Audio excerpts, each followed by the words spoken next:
Kanker dapat mempengaruhi orang dari segala usia. Terdapat berbagai macam jenis kanker yang kita kenal, salah satunya adalah retinoblastoma. Ini adalah tumor ganas primer pada mata yang paling sering dijumpai pada bayi dan anak-anak. Penyakit ini tidak hanya dapat mengakibatkan kebutaan, akan tetapi juga dapat menyebabkan kematian. Retinoblastoma adalah suatu tumor ganas atau kanker mata di dalam mata yang terbanyak pada bayi dan anak-anak. Nah, kanker ini paling banyak kejadiannya pada anak-anak usia 5 tahun ke bawah. Sedangkan di atas usia tersebut, biasanya kanker ini jarang terjadi.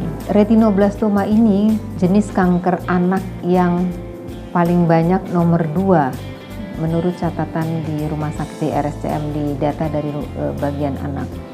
Jadi setelah leukemia nomor 1, nomor 2 peringkatnya adalah retinoblastoma.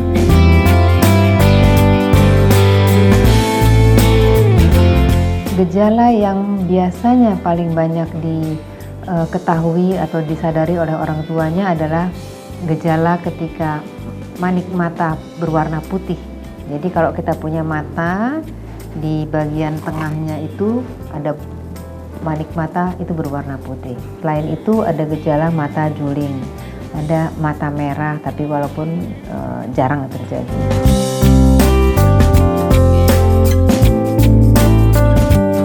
Pengobatan retinoblastoma tergantung dari stadiumnya. Dari stadium yang paling dini sampai stadium yang lanjut. Pada stadium dini kita masih bisa untuk melakukan laser ya terhadap tumornya yang kecil di dalam situ, di laser untuk mematikan tumor. Kalau tumornya sudah lebih besar dan cukup besar, kita tidak bisa lagi mempertahankan bola mata. Bola mata ini harus diangkat, kemudian kita tanam mata palsu. Tidak perlu takut ataupun tidak perlu ragu-ragu untuk segera mematuhi anjuran dari dokter tersebut. Karena dengan teknologi yang semakin baik, kita akan memberikan ganti bola mata performance secara lebih baik, sehingga anak-anak kita akan terlihat kembali cantik ataupun ganteng penampilannya.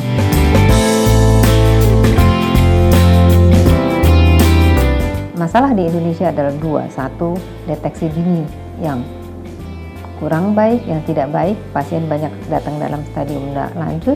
Yang kedua adalah angka penolakan terhadap pengobatan yang diberikan, dalam hal ini pengangkatan bola mata, itu tinggi.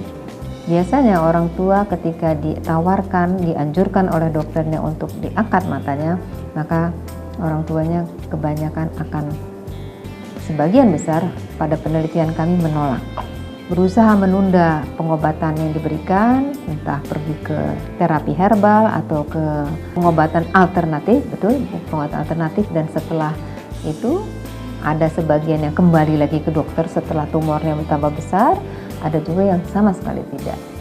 Sebenarnya takut, ada perasaan takut juga, apa harus dua-duanya juga diangkat, tapi dokter optimis, penglihatannya masih bagus dan jauh dari kornea matanya. Tapi jadi saya sebagai orang tua optimis pasti anak saya bisa sembuh.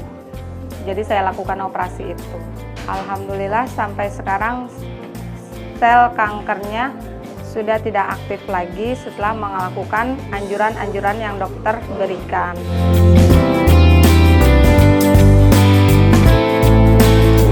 ICER atau Indonesia Center for Expertise in Retinoblastoma merupakan salah satu sentra pengobatan retinoblastoma terbaik di Indonesia sebagai pusat rujukan nasional untuk pasien retinoblastoma dari seluruh Indonesia. Penanganan pasien retinoblastoma menggunakan SOP atau Standard Operating Procedure Internasional yang dilakukan oleh tim dokter yang handal. Penanganan retinoblastoma memerlukan suatu kerja tim antara tim medis, tim paramedis, dan tim non-medis. Tim medis yang dimaksud adalah kumpulan dokter spesialis, biasanya dokter spesialis mata, spesialis anak, spesialis radiologi, spesialis patologi anatomi, dan radioterapis. Selain itu ada psikologis, para psikolog yang akan mensupport anak-anak atau orang tua yang didiagnosis sebagai retinoblastoma, secara psikologis disupport. Ada lagi yang okularis, yang akan membantu membuat suatu protesa yang akan ditanamkan ke mata si anak yang kebetulan harus diambil bola matanya. Namaku Zahra. Aku Fitra. Nama aku Sandro. Mataku bagus loh. Aku matanya udah bagus. Aku udah sekolah. Aku cantik kan. Terima kasih dok. Makasih ya dok, aku udah sembuh.